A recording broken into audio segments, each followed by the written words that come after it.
Meaning of factory farming.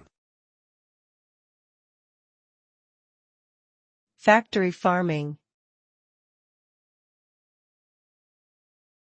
Factory farming. Factory farming. Factory farming. Factory farming is a method of mass-producing animals for food by confining them in tight spaces such as cages or feedlots. This approach aims to maximize efficiency and profit but often results in poor animal welfare, environmental degradation, and increased disease risk. The animals are often subjected to painful procedures such as debeaking or tail docking without anesthesia.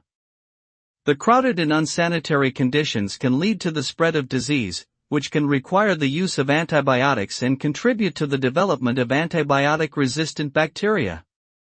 The practice has been criticized for its negative impact on animal welfare, human health, and the environment.